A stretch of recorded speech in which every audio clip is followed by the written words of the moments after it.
This episode of Our Brains Hurt is brought to you by Snubbed Coffee. If you like punk rock and great coffee, head over to punkrockjoe.com and get yourself caffeinated. Now let's get to the show. Welcome to another episode of Our Brains Hurt with Ron and Matt. Thanks for hanging out.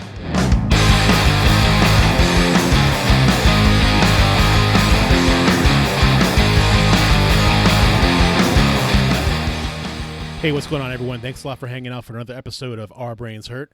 Tonight we are talking to Billy Putz, bass player and singer of the Putz and bass player of Covert Flops.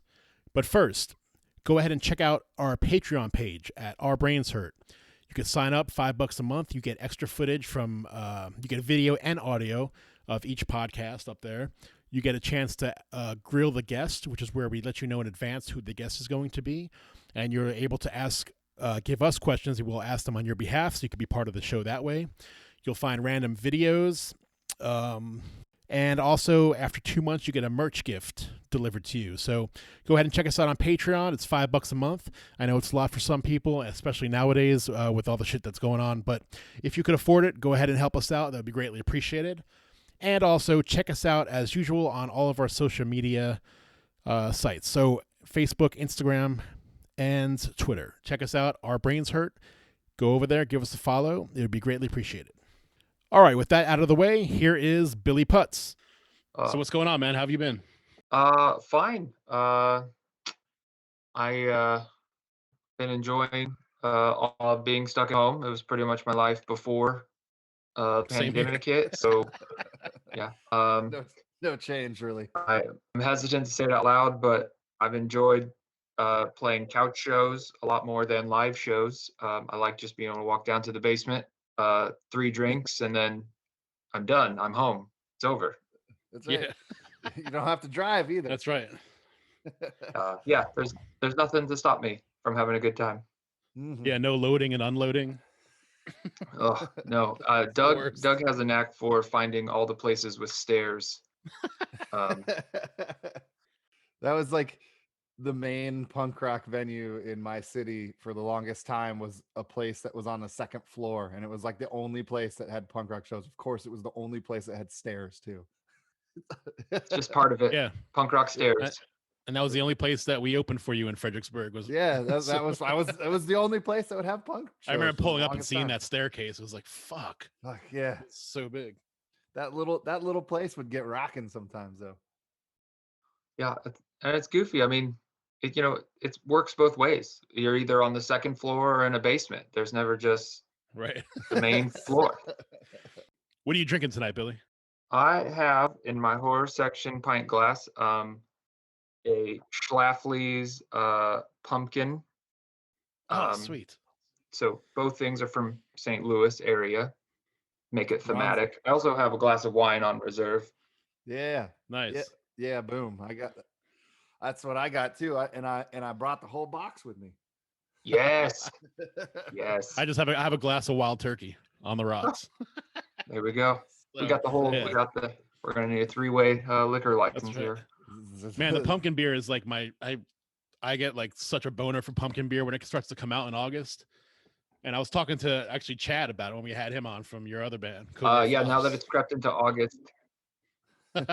Yeah. Oh yeah. Yeah. Chad and I call it. We go patching.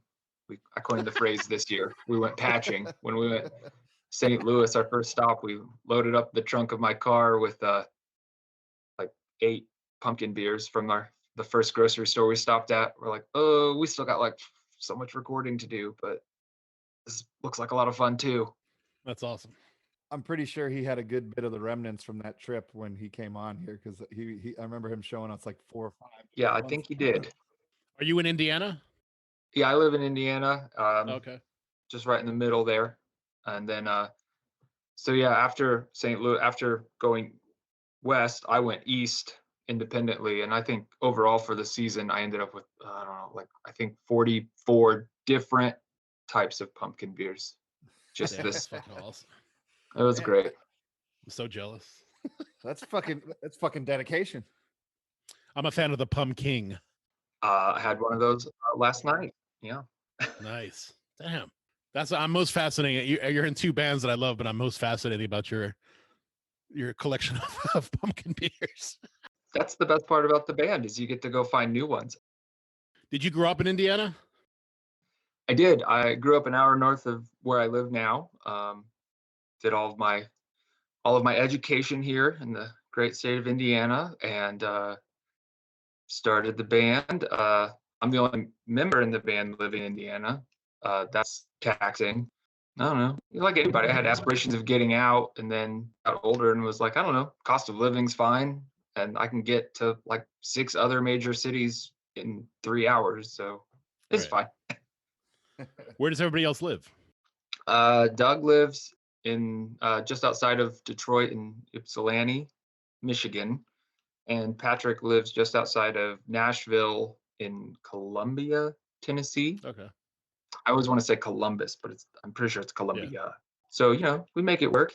What was was there a punk rock scene where you were growing up, and what eventually got you into wanting to play punk rock?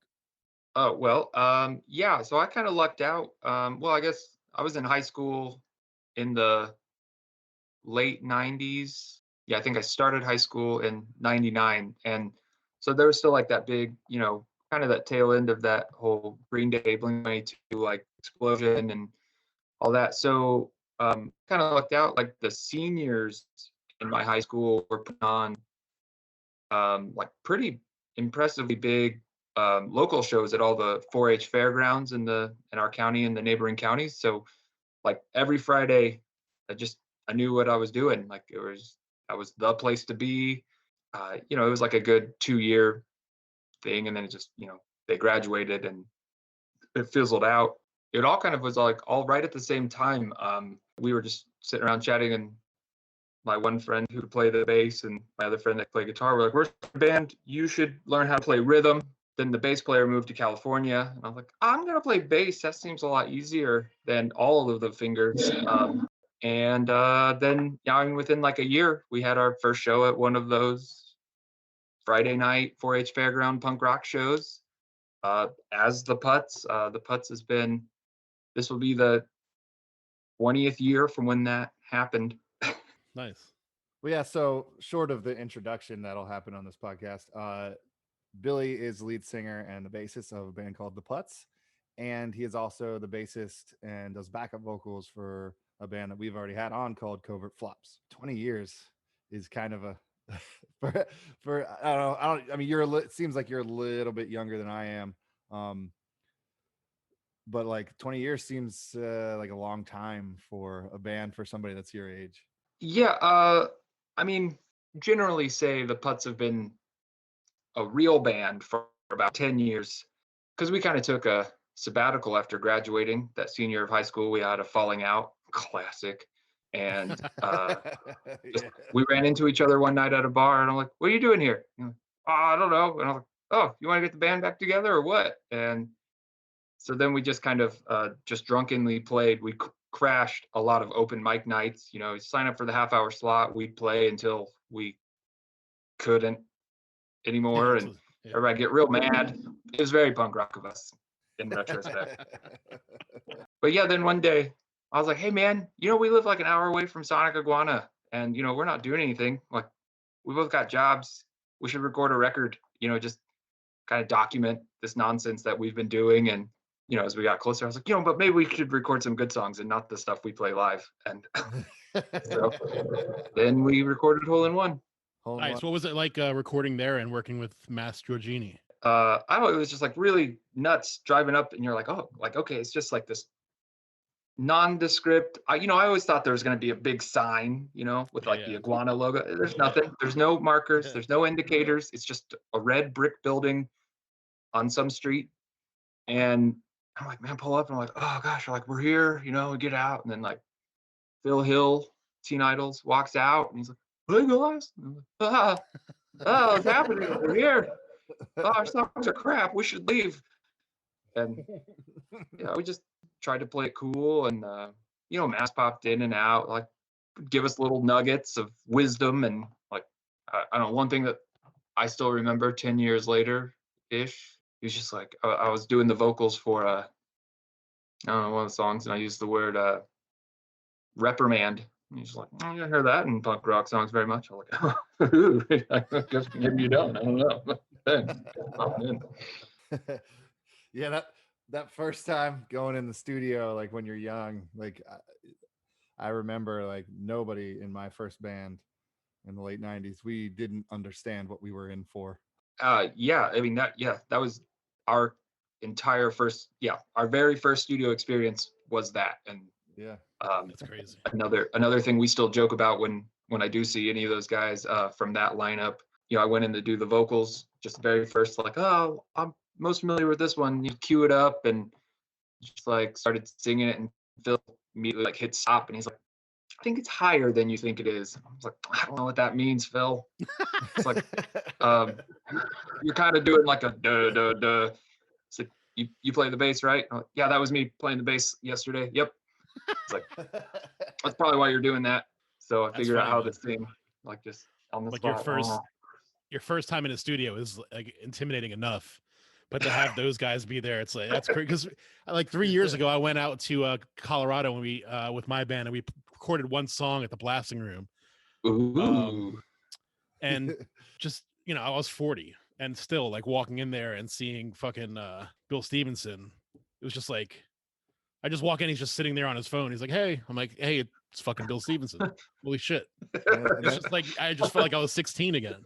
And then he farted on you. Oh, he farted on me constantly the whole 2 days we were there.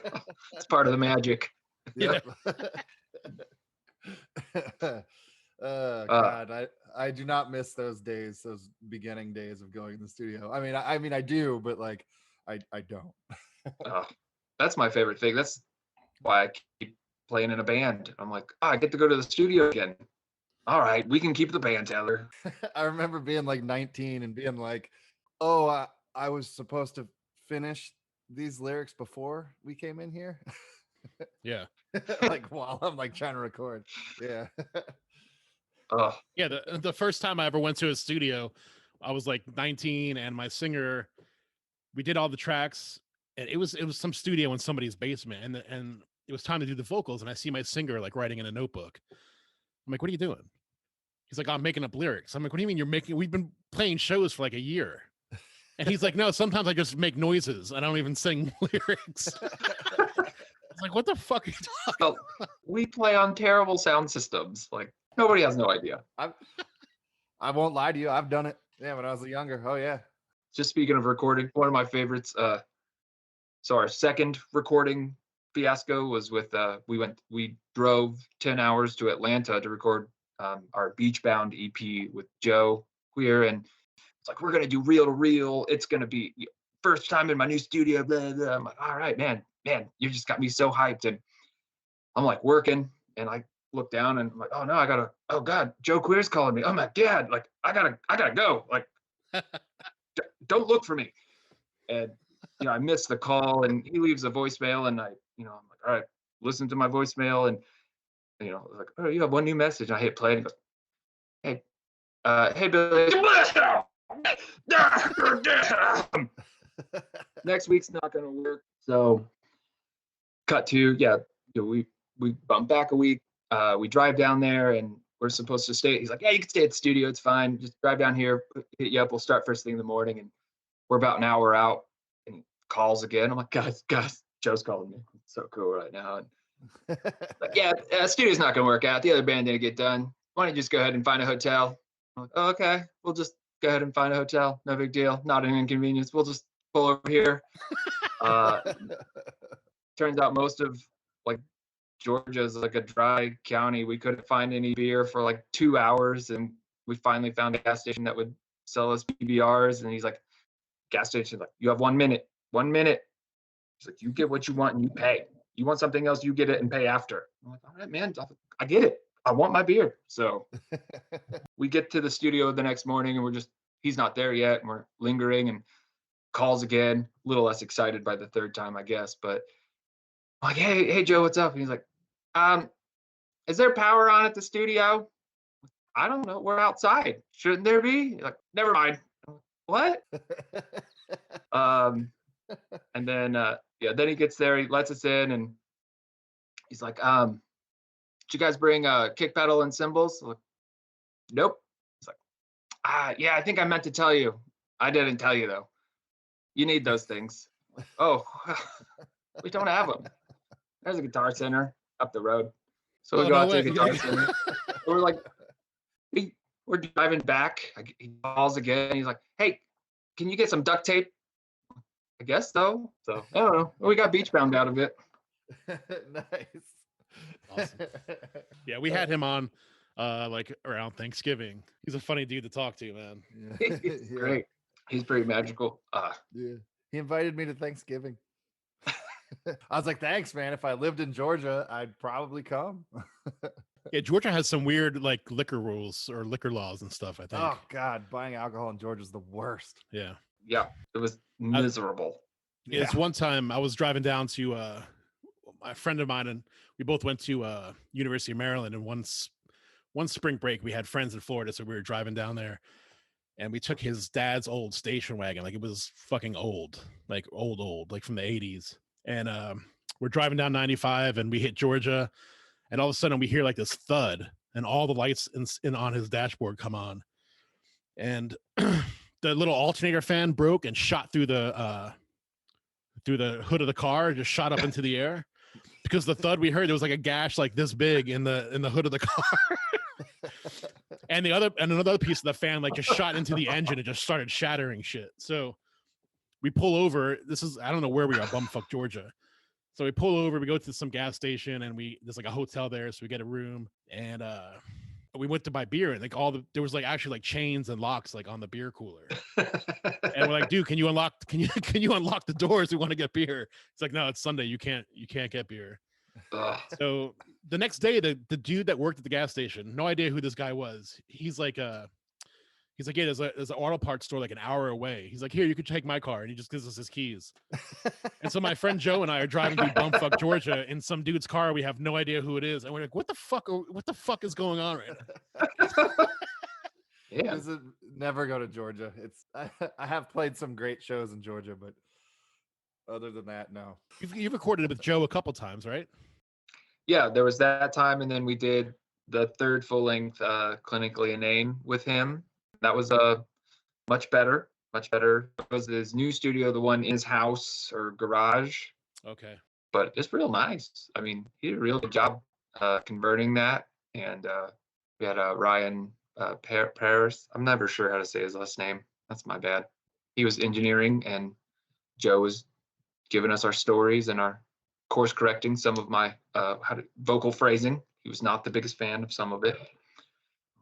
I don't know. 3 records deep, I'm fine with it. Yeah. Where'd you do your newest one? We did that in St. Louis with Gabe at Encapsulated Studios. So that's where like Horror Section does all their stuff, and I gotcha.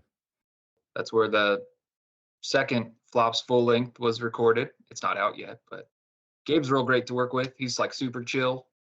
I don't know. He doesn't mess around, or he's just like, you mess up, and he's like, you know, like when you're singing and you're like, I messed up and I want to explain why, and he's just like, nope. He's just like, he's already hitting record again, and you're like, oh yeah, I should.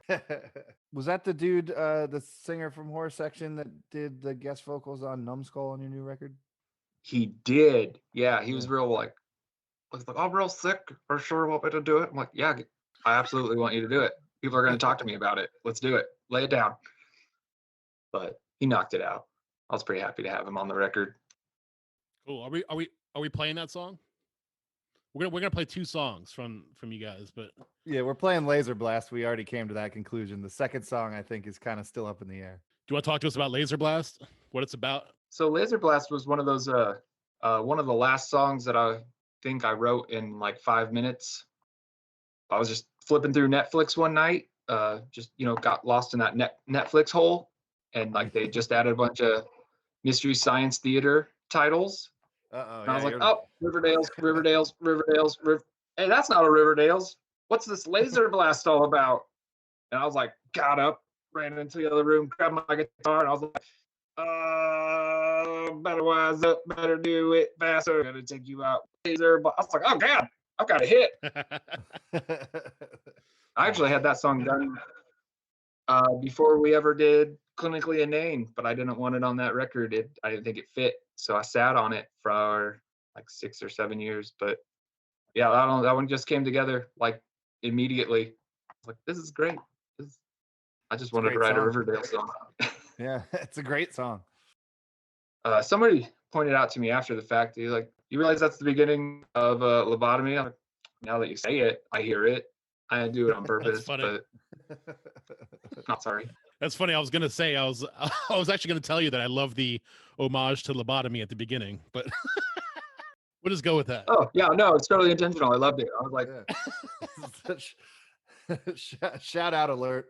Yeah, oops. But no, it's no, that's one that I was really proud of.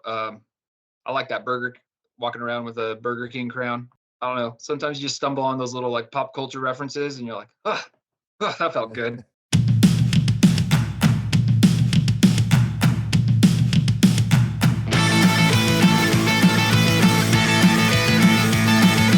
Walking around like you're king of the town, but you're just a jackass in a Burger King crown. You think you're hot shit and your ego doesn't quit, but you're just an imbecile and you're proud of it. Oh yeah, I don't want you around. I like the way that sounds. 1, 2, 3, 4. Better wise up, better do it fast, cause I'm gonna take you out with the laser blast. Better hit the deck, better watch your ass, cause I'm gonna take you out with the laser blast. Oh yeah.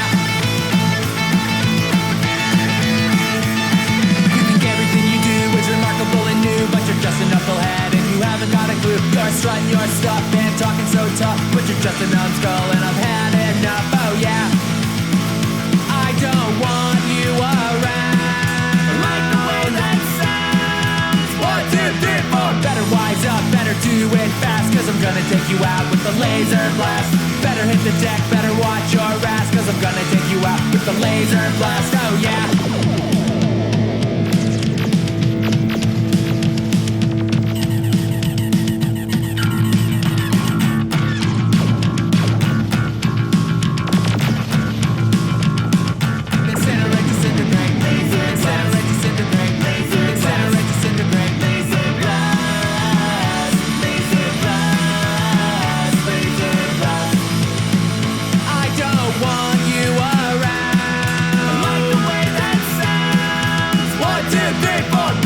Up, better do it fast, cause I'm gonna take you out with the laser blast. Better hit the deck, better watch your ass, cause I'm gonna take you out with the laser blast. Better wise up, better do it fast, cause I'm gonna take you out with the laser blast.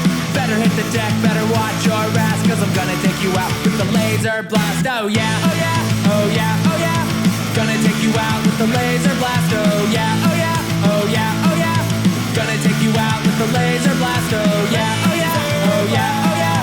Gonna take you out with the laser blast, oh yeah, oh yeah, oh yeah, oh yeah. Gonna take you out with the laser blast, oh yeah, oh yeah, oh yeah, oh yeah. Gonna take you out with the laser blast, oh yeah, oh yeah, oh yeah, oh yeah. Gonna take you out with the laser blast, oh yeah, oh yeah, oh yeah, oh yeah. Gonna take you out with the laser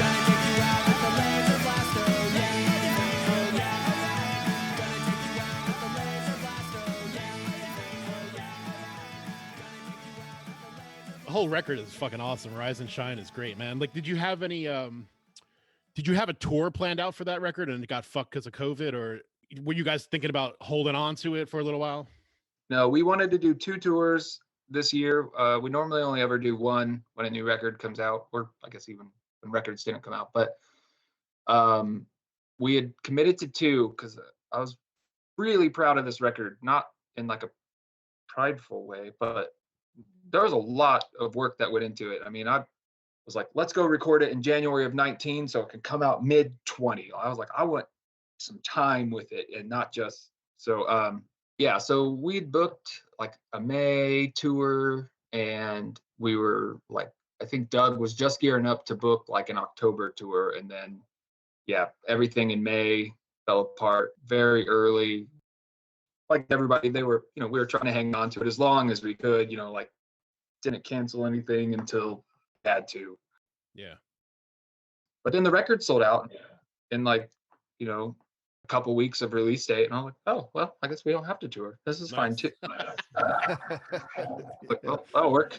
But yeah, no, we got the repress out. So, I mean, I think that will prompt us to hit the road when we can, get those yellow and green copies in people's hands.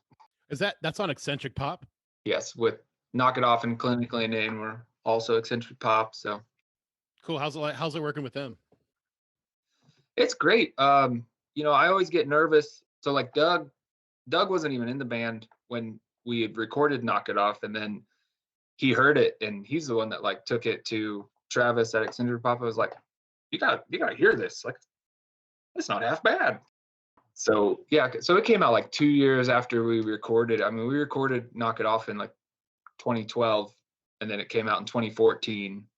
So then after that, I mean, the number of times I talked to Doug and Pat, I'm like, do you think if we record again, he'll want to put it out too? And they're like, oh, you could just ask him. I'm like, I'm not going to do that. And they're like, oh, well, just write good songs. It'll probably put it out. I'm like, I honestly thought I could never do as good as Knock It Off again, but Rise and Shine is very good. And Clinically Inane's good too, but it's like its own thing. But anyway, yeah, working with, that's great. Yeah, so yeah, when he heard Clinically Inane, he's like, love it. Let her rip. And then I had a lot more confidence with Rise and Shine. I was like, that's a pretty good record, Cool. Well, Rise and Shine, the specific track is now my alarm. Yeah. Yes. I was like, I listened to it. I was like, why wouldn't this be the alarm on my phone now? Yeah, that's pretty good. The Eccentric Pop people are really cool. Like when I was shopping my band around like, I don't know, 3 or 4 years ago, I contacted so many labels, and they were the only one nice enough to actually tell me no. Like they sent me a postcard. In fact, I saved it. Hang on a second. They went to the They sent me a postcard postcards telling me that they liked it, but it's not their sound. And I always kept it. I was like, that was rad. It's like I hear nothing from all these labels, then I get a postcard in the mail from them. I was like, all right, these guys are fucking cool. I've never even heard of a fucking punk rock label doing that before. Ever. Not one time. That's respect right there. I got respect more than I did. That was a super cool dude. And he when he helped come up with the layout for the Rise and Shine and stuff too. So he's like as involved as you want him to be when you're like, like if you have your own thing, and he's happy to let you like run with it.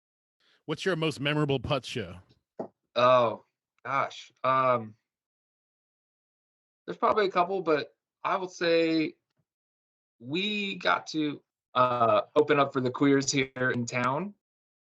I don't know, 17 or 18 maybe. It was like a Thursday night, so but it was Queers Ataris. I was like, all right, this is cool. It's just us. We were the only other opener, and we were like spot on, and we were playing to like it was a sold out show, and even though it was in our hometown, there was still a lot of faces I'd never seen before. So it was like just Joe's over there watching the set, just like, like gave me some pointers afterward. He's like, you gotta stay up on that microphone. I know it's cool to like back away, but like the sound goes away real quick. And I'm like, not to be cliche, but the energy was like so up, like, and again, for playing in front of what felt like a lot of strangers, feel like they were just eating it up, and I was like, man, but I also love, we've had some very, very small shows, like 8 people, and but half the crowd are people that come up to you afterward and like, I drove 3 or 4 hours one way to be here, and you're like, oh no, Yeah. like I'm really touched. But I don't know, man, that was just a good night. It was just awesome overall. I don't know, another really good one. When we had the Mad Monster Party EP come out, we were able to kind of book our own show. So we were able to have, it was like 5-band bill. It was just all of our friends. It was Horror Section. It was Parasite Diet. Was it the Flops? Maybe it was the Flops too. Man, I don't remember. It's been so not as memorable, but January, it just popped up on my time hop or whatever. But so one night here in town, the Flops and the Putz opened for Mr. T Experience. So I opened for Dr. Frank twice in one night, and that was pretty cool. But I have this whole thing whenever the Flops and Putz play shows together, I switch shirts. I always wear a red shirt when I play in the Flops, and I switch into a blue shirt when I play as the Putz. Change it up. Yeah. Those are the colors. You have to have a fucking band uniform. Like, whether or not people know it's a uniform is one thing, but you have to have one when you fucking tour, because like your clothes get real dirty real fucking quick if you don't. Yeah. Tours, brutal. Yeah. People don't. I think that's the main thing that people who've never done it before don't realize is like what you have to do to wash clothes or to have clean clothes. And sometimes you got that one shirt that stays in the fucking trailer because it smells so fucking bad, and you only put it on right before you go on stage. Yeah. I'm all about having fun and having a good time, but yeah, especially when you're on tour and you got like those people like, like you show up in that city that loves to throw their beer, and you're like, oh no, these are tour clothes. This isn't like I'm going home after this. Like, no, I need the shirt tomorrow. Yeah. Like throw beer on the locals. Yeah. I already ruined this shirt. I'm not fucking ruining another one. How'd you come to joining Covert Flops? Well, yeah, Chad, it was like internet dating. Chad just put out a blip on the Facebook. It was just like, hey, Indy, looking for a bass player. I think he tagged me in it. So at that particular point in time, I was kind of missing normal band things. Like the Putz don't have rehearsals, and every show, whether it's a 30-minute punk rock night here in town, I mean, that still takes all weekend. Like everybody shows Friday, then we hang out all day, then we play the show, and then they leave, sometime Sunday afternoon. And it's like, man, a 30-minute show took my whole weekend. Also, again, I've never been in another band. I've only been in my band. Right. And so I was like, kind of stars aligned, where I was like, man, that'd be kind of neat to just kind of get to show up and be like, I'm going to play the bass. I'm going to leave. Yeah. And I'm going to do it semi-regularly. Yeah. I don't know. It kind of worked. It took me a minute to get caught up. I've never had to learn like other people's songs. And Chad's songs, they're like the Ramones songs. Like on the surface, you're like, I could pick up anything and play that. But they're a little kooky. Like he's got some weird stuff. And I'm like, Chad, this isn't music. This cuts off too soon. Or, where's the chorus? But it's fun. I have a very different approach to the bass in the Flops. So like when I'm recording, I have very much like, I want it to be as close to playable as possible. Like we have a pretty strict, like, there are 3 of us, so everybody sings, nobody sings twice. There's no need. There are 3 of us. We can all sing. So yeah. I try very hard to be like, all right, I'll take the main, like I'll take the root, you take the next one and you fill in the hole or whatever it is. And I very rarely like do anything on the bass where I'm like, I can't sing and play that. That's ludicrous. But with the Flops, I'm like, well, I don't have to sing. I can do anything I want. So I get to have a little bit more fun. That's cool. I'm super stoked for the Flops new record too, man. Like Chad actually let me hear I guess it was a rough mix or maybe a demo for one of the songs. And it sounds fucking dope. I love it. I mean, I love you guys' first record too. I listened to that like over and over and over again when Chad first told me it was coming out. I don't know if you know mine and Chad's connection or not, but he stood in for our guitarist I think 3 separate occasions now. When one time when we were like on a little weekend tour with the Jasons, and another time he drove to our hometown and when our guitarist Emergency couldn't play, and Chad drove all the way fucking to Fredericksburg, Virginia from Indiana to play one fucking show with us. Yeah. with a Hello Kitty guitar too. I've seen that. Well, the best part too is like, so he wore a Jason mask that was painted like our guitarist's like kind of face paint stuff that he wore. And he brought a Hello Kitty guitar, which we thought was hilarious. We were like, yes, please fucking do that. And he gets there and we're like, do you have another guitar? And he's like, no, this is all I brought. And we're like, what if you fucking break a string? He's like, I never break strings. And we're like, okay, cool. And so the first fucking note of the first fucking song, or it might have been the second note of the first fucking song, he breaks the fucking what's the big string? Is it the The E? right? E, yeah. He breaks his E string. Second note of the first song. Yeah. And fucking yeah.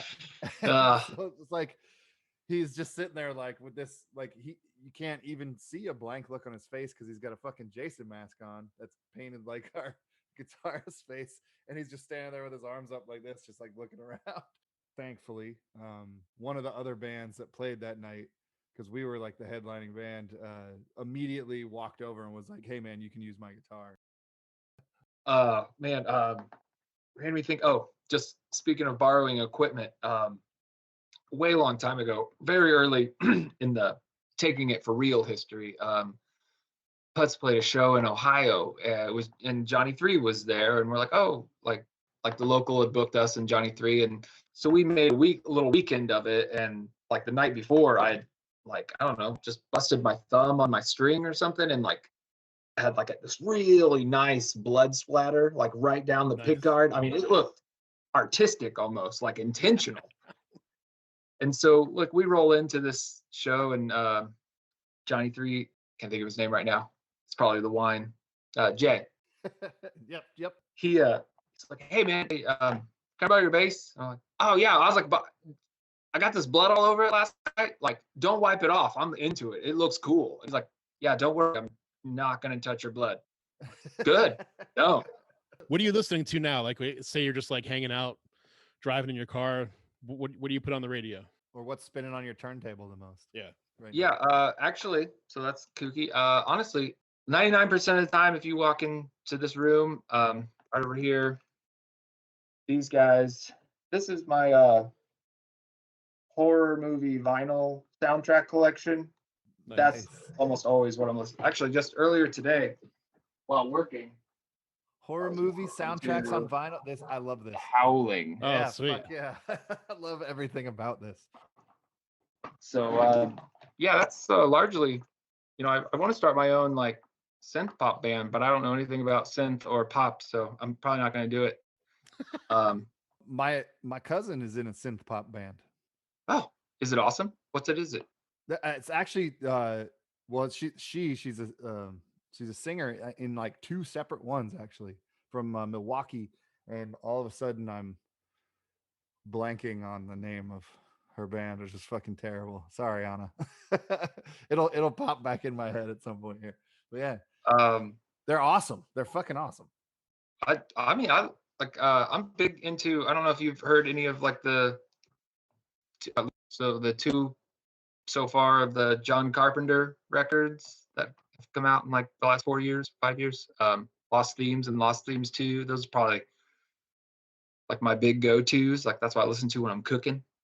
I like to cook. That's how I unwind. Yeah. Chopping carrots. Dum dum dum dum dum dum dum. It's pretty intense.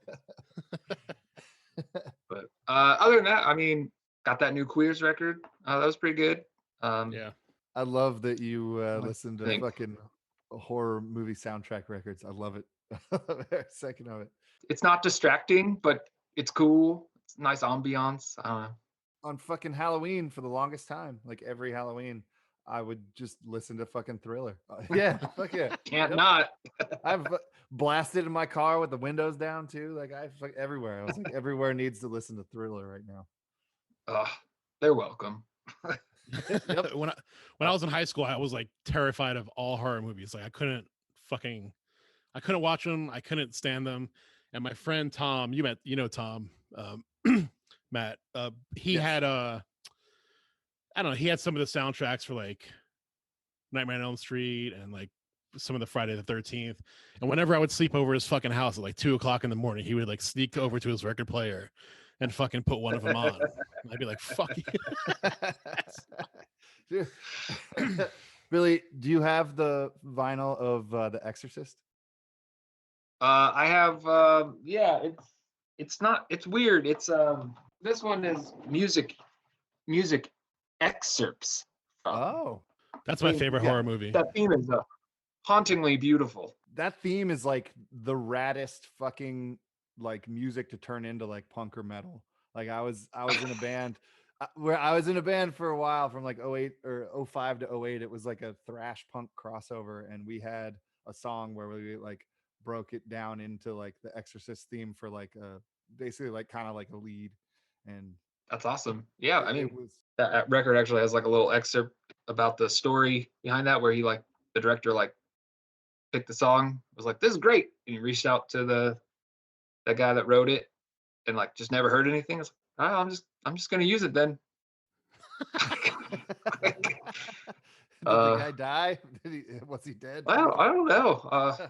It's like, Being that I'm from like right outside of DC, it was like every band that I was in growing up, the thing was always, oh, we're gonna go to the Exorcist stairs in Alexandria or in DC. I mean, and take a band picture at the Exorcist stairs. We're every single band I was ever in, we said that. Every single band that I was ever in, it never happened.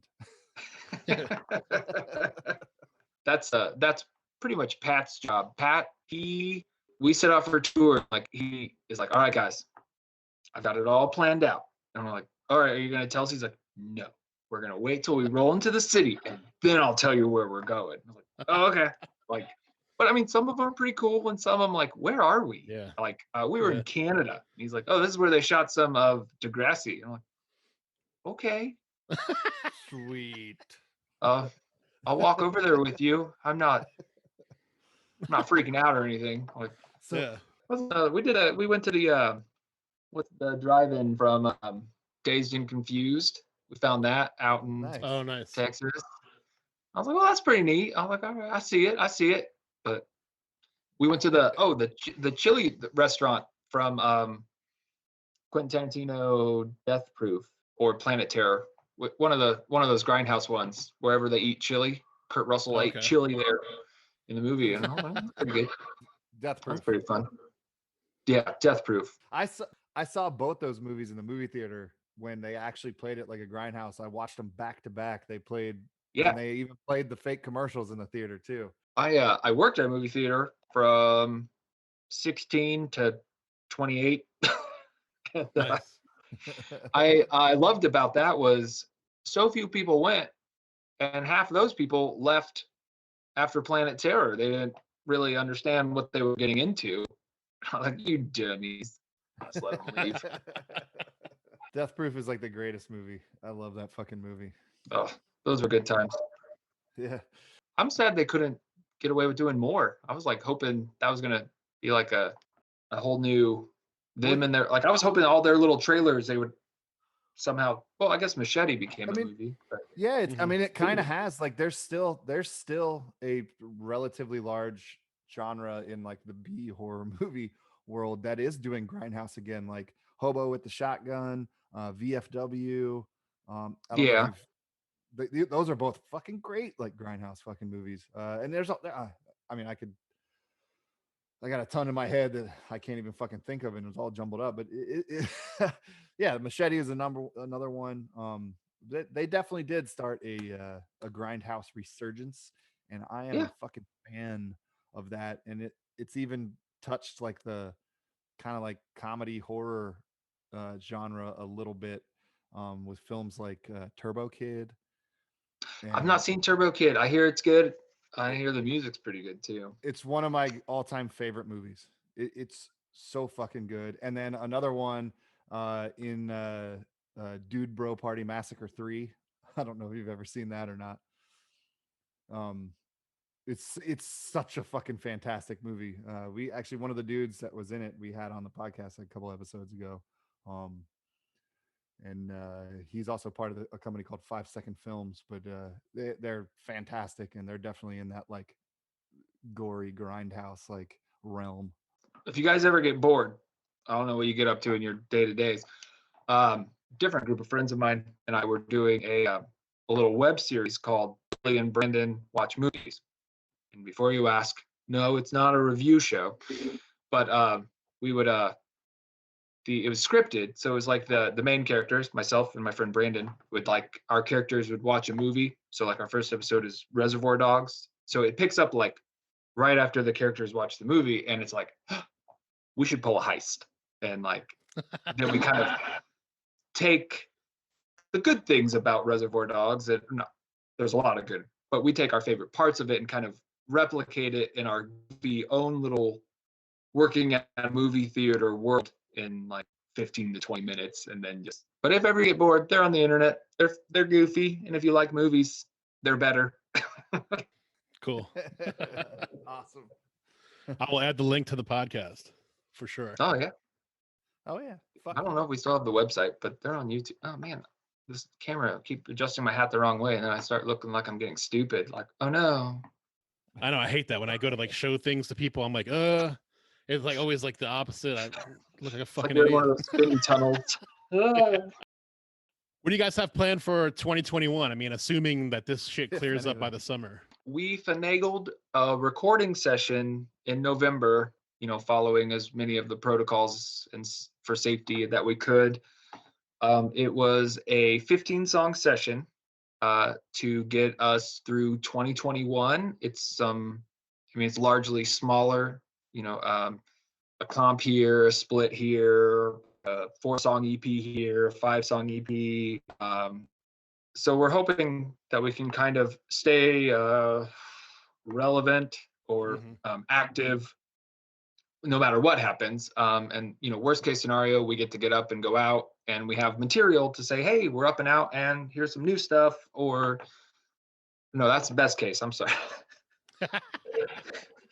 Worst case is we don't get to go anywhere and we can still say, hey, like we're still trying. And but this last month, winter is when I do all of my demoing. It's when I really get into that, like, I've got to quote Chad, I've got all these songs. And I think I've got the bulk of whatever and whenever the next full length happens. I think I've got the bulk of it, at least like first time demos, like kind of that get testing the waters stuff. So Nice. Can't wait to hear it. yeah, I can't wait to do it. As soon as I'm done demoing, I'm like, all right, I'm ready to record. People are like, you just put out a record. I don't care about that. That's dumb. That's Rise and Shine. That's so old. I mean, fuck you. Do you know who Grim Deeds is? Yeah. Oh God. Yeah. I don't know how he does it. I don't either. It's man. You want to hear a funny story about Grim Deeds? Sure. So fucking my band Savage Remains, when we started gaining like popularity, we had this guy fucking hit us up. So our first record, we had something to do with Out Loud Records too. I know you've done a bunch of stuff with them. Yeah. He reached out to us about our first record. We did that, and then immediately the dude from Grim Deeds reached out to us and was like, holy fuck. He lives in California. He's from our town or our city. Oh. And he was like, holy shit, I'm from there. Like a band came from there, and we're like, yeah, fuck yeah. And then all of a sudden he's got a new album out that has a song on it called The Savage Remains. That's like about us. Well, that's awesome. Yeah. It's like that dude can pump out so many fucking songs. And as a matter of fact, now that I'm saying this, he needs to be a guest on this podcast. Yeah. Yeah. What are you Make it doing? happen. I can go. Yeah.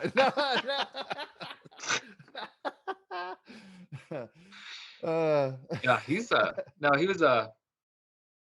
he kept video calling us the flops while we were at the studio, but it was like he would alternate between Chad and I, but it was always while one of us was in the vocal booth. And I'm just like, I think Chad ended up being able to take his call, but no, he's like such a cool dude. I've never met him in person, but right after Knock It Off came out, like 2014, like still feeling very new to like the big scene, not like, obviously not new to my local scene, but kind of the national scene at that point. And, you know, I'm just sitting there. I don't know. I think I was studying. I don't know if you guys know this. I'm an accountant. Ooh. I'm actually a CPA. I passed a Nice. hard test. Yeah. So I think I was just sitting there studying for that stupid thing, and all of a sudden I get this message from Grim, and he's like, "Hey, what do you think of like metal?" I'm like, "Oh, I don't think about it at all. I just write goofy pop punk songs." And he's like, "All right." I'm like, "What?" And, like, we had a few more like interactions, and I was like, "Man, that was okay." I don't know, it was just like a goofy way to start an online friend chat. But let me ask if he could do an acoustic cover of one of my songs. And I don't know if he ever did. I was hoping to hear it.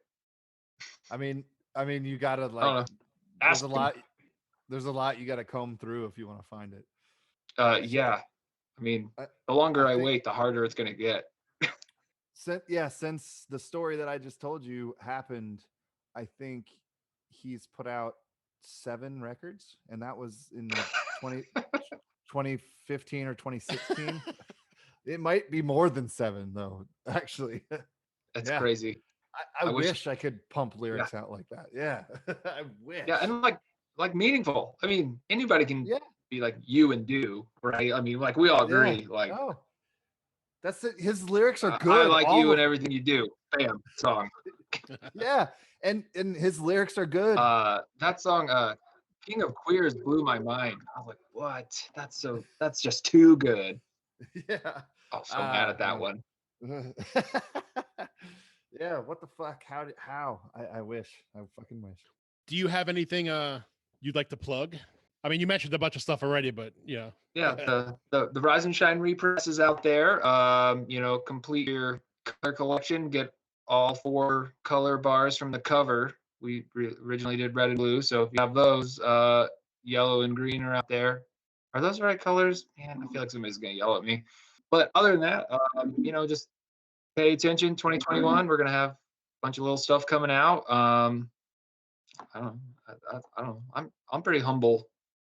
Where can people get your stuff? Oh yeah, the Eccentric Pop store, or I think I'm not sure if the repress is on our Bandcamp yet, but soon. I don't know. Digital, our entire back catalog's on there. Scalpers, Black Market, eBay, wherever fine records are sold. Well, Sweet. I'll add all the links you know, on the bottom of the podcast so people can click on them and easily find it. Perfect. Thank you So for taking care of me. what song are we playing on the way out? Yeah. Well, let's see. We talked about Another Autumn, which I like because it shows some range and depth. Numbskull's just another goofy classic. Like pretty proud of the rhymes in there, but and Dave's on there. Whatever you're feeling. I mean, I don't know. I think Another Autumn's pretty rad. I think that's a good one to go out on. All right. Song about I agree. longing and I agree. regret. I agree. That sounds good. It is a good one to end it with. Totally. Cool. Yeah. Well, hey, We will go thanks out for with having me. Another This Autumn. was super fun. It was nice hanging out. Yeah, man. Thanks a lot, Billy. It's Yeah. cool to meet you and talk to you for sure. Yeah, if ever you want to do this like off the books, I'm into that too. I'll just Yeah. hang Awesome. out at home. Yeah, man. I like drinking, so Cool. Yeah, us too. Maybe we could do one with you and Chad at the same time. Yeah. we oh should. yeah, I like Chad. Yeah. Yeah, let's Perfect. yeah, let's set that up for like maybe like a month or so from now. We'll see if you and Chad can come out at the same time. I'll make sure I fucking reach out to you guys and fucking make that shit happen. Awesome. All right. All right. Well, I'm gonna click leave now. Thanks so I much, guess. Billy. All right. Yep. Thanks, guys. Take care. Yeah. Bye. Later, man. Thanks for hanging with us for another week.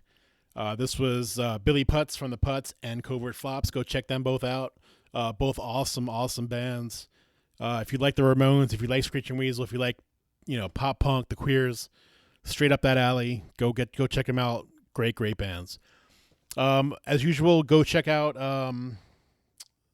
Snubbed Coffee. Go to punkrockjoe.com and go get some coffee. It makes a great gift. And it's great coffee. It's gourmet coffee. You also become part of a coffee club where you get to download free songs from bands on Snubbed Records. So go ahead and check out punkrockjoe.com and get some coffee. All right. Well, thanks for hanging out with us for another week. We will be back next week. We are going to leave you with another song off of Rise and Shine, the latest album from the Putz. This song is called Another Autumn. So thanks again. Stay safe this week. Here is Another Autumn from the Putz.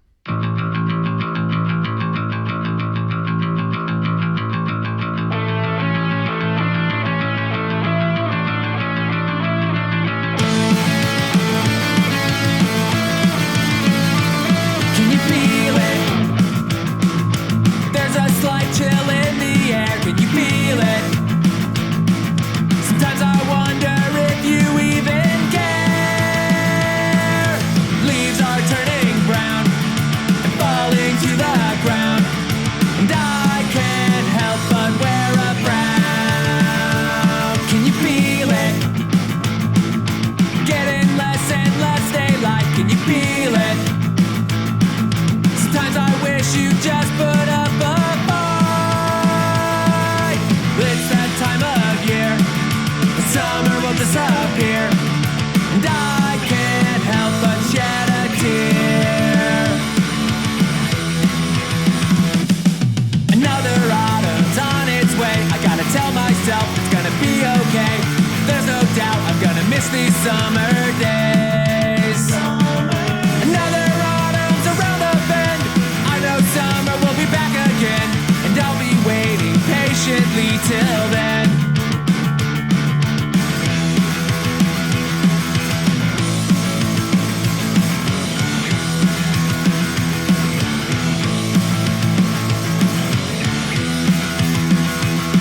As we usher in another autumn, summer's gone but not forgotten. Summer's gone but not forgotten. Summer's gone but not forgotten.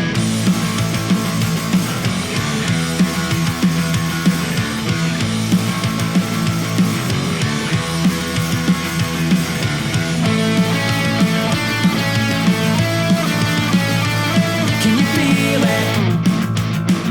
Your clear blue skies are turning gray. Can you feel it? Sometimes I wish you had something to say. As summer starts to fade, I'll raise my lemonade, and I'll say I wish you could have stayed. Another autumn's on its way. I gotta tell myself it's gonna be okay. There's no doubt I'm gonna miss these summer days. Another autumn's around the bend. I know summer will be back again, and I'll be waiting patiently till then.